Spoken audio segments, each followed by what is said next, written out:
देखिए यहाँ पे हम बात करने वाले हैं गैस्ट्रिक लेंस के बारे में। तो गैस्ट्रिक लेंस क्या होता है इसके बारे में हम बात करेंगे, ये कैसे बना हुआ होता है और ये क्या करता है हमारे बॉडी में, हमारे स्टोमक में प्रेजेंट होता है। तो यहाँ पे हम देखने वाले हैं गैस्ट्रिक लेंस के बारे में। गैस्ट्रिक लेंस, ये गैस्ट्रिक लेंस जो होता है ये हमारे स्टोमक का जो इंटरनल वॉल होता है म्यूकोसा, उसमें प्रेजेंट होता है gastric lens. It is present in the mucosa of stomach. Mucosa of stomach में और भी लेंस प्रेजेंट होता है, जैसे कि पाइलोरिक लेंस होता है, वैसे ही गैस्ट्रिक लेंस भी होता है। ये है एक्सोक्राइन लेंस। ये जो होता है ये होता है एक्सोक्राइन लेंस होता है, एक्सोक्राइन लेंस। ये जो होता है एक्सोक्राइन लेंस। इसके बाद यदि इसको देखेंगे किस टाइप से होता है, एक लेंस का स्ट्रक्चर देखेंगे जो होता है ब्रांच ट्यूबुलर। ब्रांच होता है और ट्यूबुलर होता है। तो ये गैस्ट्रिक लेंस इस तरह से होता है। यहाँ पे हम गैस्ट्रिक लेंस को देखेंगे तो गैस्ट्रिक लेंस बहुत सारा प्रोडक्ट हमारे स्टोमक में रिलीज करता है और वो फूड कहीं ना कहीं फूड के डाइजेशन में वो हेल्पफुल होता है। तो इनमें बहुत सारे टाइप्स के सेल पाए जाते हैं गैस्ट्रिक लेंस में। तो सबसे पहले हम इसमें बात करेंगे cell of gastric glands. Cell of gastric glands, gastric glands में कौन कौन सा सेल होता है इसके बारे में हम देखेंगे। तो गैस्ट्रिक लेंस में जो सेल होता है सबसे पहले वन बाय वन हम डिस्कस करेंगे। तो फर्स्ट टाइप का जो सेल होता है ये होता है म्यूकस नेक सेल, म्यूकस नेक सेल। दूसरा जो होता है, दूसरा टाइप का जो सेल होता है चिप सेल और इसको हम बोलते हैं पेप्टिक सेल इसका दूसरा नाम है। तीसरा टाइप का जो सेल होता है यहाँ पे ये होता है पेराइटल सेल।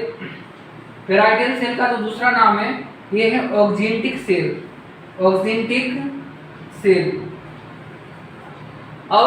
भी टाइप्स का इसमें सेल होता है। एक सेल होता है इसमें एंडोक्राइन सेल, इनका दूसरा नाम है और इसको बोलते हैं हम अर्जेंटाफिन सेल। ये जो गैस्ट्रिक लेंस होता है इनमें चारों टाइप्स के सेल आपको देखने को मिल जाएंगे। ये बेस में प्रेजेंट होता है एंडोक्राइन सेल। आगे हम देखेंगे म्यूकस सेल के बारे में। तो म्यूकस सेल जो होता है it produce mucus.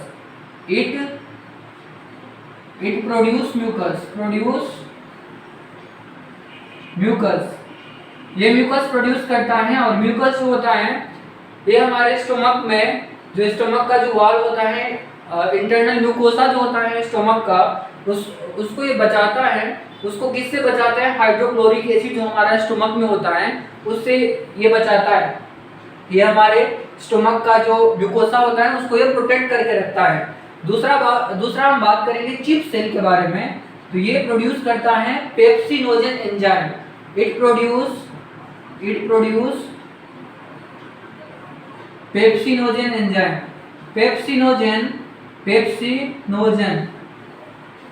Pepsinogen enzyme और भी एंजाइम प्रोड्यूस करता है। पेप्सिनोजन एंजाइम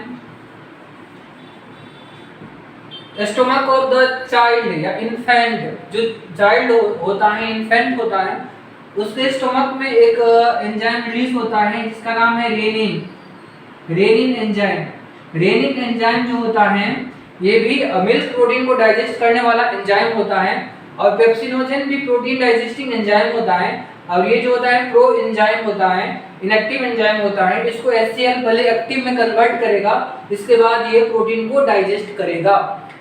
तो हमने देखा है दो सेल के बारे में, एक म्यूकस सेल और एक चिप सेल जिसको हम बोलते हैं पेप्टिक सेल। तीसरा टाइप का जो सेल होता है यहाँ पे parietal cell. It produce it produce, ये जो प्रोड्यूस करता है HCl हाइड्रोक्लोरिक एसिड, इसको बोलते हैं हाइड्रोक्लोरिक एसिड। ये एसिड होता है, एसिड का काम बहुत होता है हमारे स्टोमक में। सबसे पहले एंजाइम को एक्टिवेट करता है, हमारे स्टोमक का पीएच को ये मेंटेन करके रखता है। और ये जर्म जो मान लीजिए जर्म, कोई सा भी जर्म हमारे स्टोमक में चला जाता है तो वहाँ पे HCl हाई एसिडिक पीएच होता है, जिसके कारण वहाँ पे वो मर जाते हैं।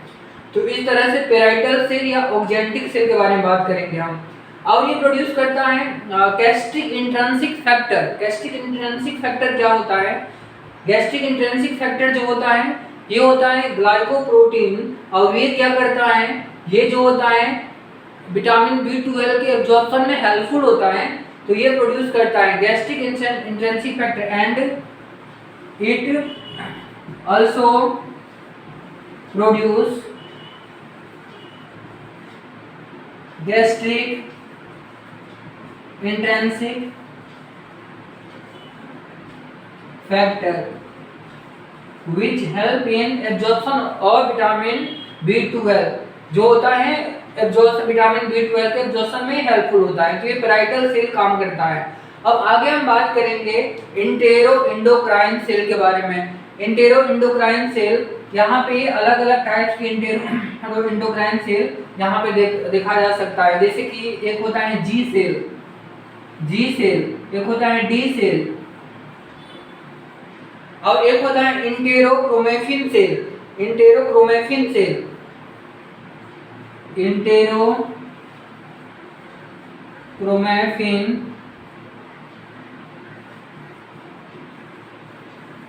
तो देखिए मैं इसके बारे में आपको ब्रीफली में बता देता हूँ।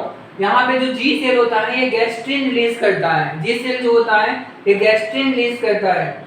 इसके बाद डी सेल के बारे में बात करेंगे। तो डी सेल जो यहाँ पे होता है वो सेरोटोनिन रिलीज करता है, ये हार्मोन होता है। और यहाँ पे बात करेंगे हम इंटेरोक्रोमेफिन सेल। तो इंटेरोक्रोमेफिन सेल यहाँ पे हिस्टामिन और सेरोटोनिन रिलीज करता है।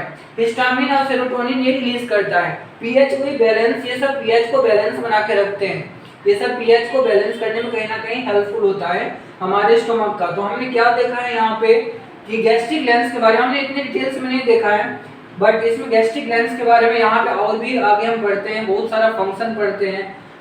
एक दूसरे से को कैसे रिलीज करवाता है, एक दूसरे एंजाइम जैसे गैस्ट्रिन रिलीज करवाता है, इसको सेरोटोनिन और हिस्टामिन को, पीएच को बैलेंस किस तरह से करता है। तो हमने ये सब देखा है। क्या गैस्ट्रिक लेंस के बारे में देखा है। गैस्ट्रिक लेंस इस तरह से 4 तरह के सेल होते हैं और यही सेल अपना अपना फंक्शन करता है, डिफरेंट प्रोडक्ट जो हमारे स्टमक में रिलीज होता है। Thank you. ये जो गैस्ट्रिक लेंस के बारे में हमने देखा, जो आप यदि वीडियो आपको अच्छा लगे और कुछ भी इंफॉर्मेटिव आपको यहाँ पे लगे तो आप लाइक यहाँ पे जरूर कर दीजिएगा और शेयर भी कर दीजिएगा। धन्यवाद।